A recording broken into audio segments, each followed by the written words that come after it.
Hey guys, welcome to Movement Monday for another week. So today I want to take you through one of my key movements. So for every program I create, for every sort of set amount of time we go through, we have different goals and different ideas for what we want to do at the moment. Currently in a mass phase, so the goal here is to try and put on some weight, which preferably will be muscle mass. Obviously there will be some fat gain there as well, but slowly try and creep up in weight to add some mass and strength to the main lifts, so that when we come back down for the next cycle, as we go towards sort of the CrossFit Games Open, which is something I like to just have a go at and compete in, hopefully my lifts would have improved, but I can hold a lower body weight at those higher weights, so I'm stronger at the same body weight. That's the kind of the general idea of having these small sort of 12-week bulk cycles in this sort of time of the year. The other good thing, obviously, being this time of the year, weather gets colder, food gets stodgier, and obviously we have all the great sort of celebrations and parties. So this is a perfect time to take advantage of extra calories within our diets. So today's movement is probably one movement that gets used in pretty much every goal. I normally have a bank of about 6 exercises. Obviously we try to look at improving and utilising the programs, and then a bunch of accessories around that. But generally always this movement, the deadlift high pull, especially with kettlebell, is normally thrown in more times than any other movement that I use. And it's simply because it's just this all-round ability to stimulate everything. So it's a great muscle builder because it really hits the upper back, sort of really good at exploding through the hips and the glutes as well. So that posterior chain gets a real good workout from it. It's a nice explosive movement. So obviously power and strength gets utilized as well within there. It's good for people that can't obviously perform the Olympic lifts. So if you can't snatch and you can't clean, this is a good sort of regressive movement that still produces the power from the hips, gets you to triple extend at times. If you're going really heavy, you can work on power production and strength, but it's not going to really worry too much about your shoulder, not sitting in the right position, wrists, flexibility as well, those sort of little things that can cause niggles and injuries.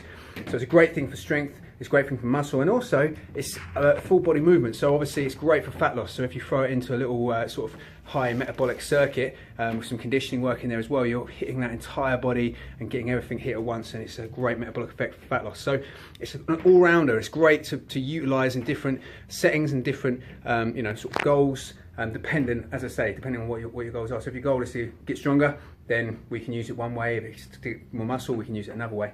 But the movement itself doesn't generally change. So what you're going to see here is a video of me demonstrating with a kettlebell. Now you can do it with barbells, obviously you can do it with dumbbells, but today's demonstration I'll do it with a kettlebell, and maybe in future we'll go through dumbbells and barbell variations. This one's probably the easiest to teach and the easiest to learn straight away, probably the easiest to sort of pick up yourself really. All you've got to do really is stand up with the kettlebell from deadlift position and then pull up your elbows nice and high, get the kettlebell under the chin. There's a couple of technique flaws in some people when they do it, but generally speaking that is it. So here's the video of me doing it from the side and from the front. See what you think, and then obviously I'll just explain a couple of details and then we'll take it from there, guys.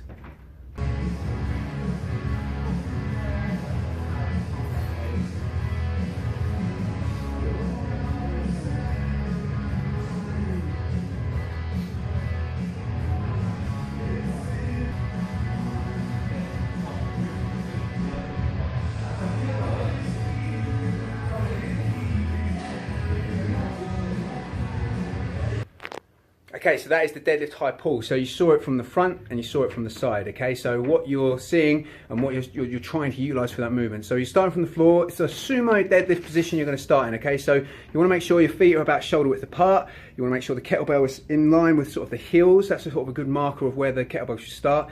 And then you're sitting down into the movement. You're not bending over at the hips and just going down and utilizing your lower back to pull it off the floor. You're actually squatting down and using the legs to power that weight up as you can get it and catch it and pull it up to that top position from there. So as you come up, as you stand up, you drive it forward. The kettlebell will instantly sort of, just sort of come up anyway, and then you'll just then carry on that with the upper body, pull it up to the position, keep the elbow nice and high and pull it up to around about the chin marker. So you're always trying to aim up for around about here. So it's a high pull rather than a low pull, which would be sort of mid to lower chest sort of marker. You'll be hitting even maybe lower to the belly button. So you're trying to get that high pull every single time, squeezing that upper back at the top of the movement and then controlling it back down and not just letting it flop back down to the floor. Okay.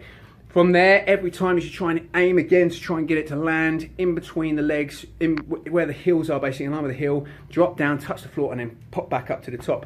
Now, as I say, if you're utilising it for power, you can go really heavy, and you can utilise more of a triple extension as you're jumping up through the top. If you're going for muscle, then obviously you might want to utilise the upper body a bit more, which means you might, get a little pop off the floor, but then mostly pull with the arms. And if you're going for fat loss, obviously the goal is to explode through the whole range of motion and get as many repetitions as possible. So really, as I say, you can do it a couple of different ways. There's no right or wrong with it. What we illustrated there was probably more of a muscle sort of style.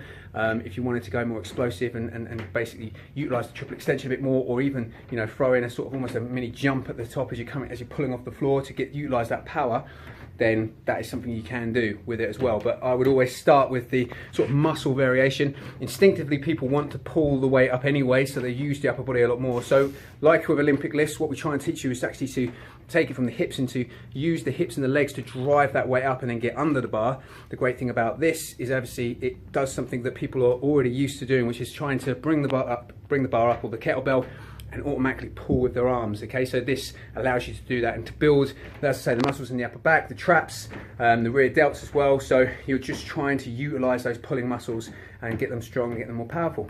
Okay guys, so I hope you enjoyed that one.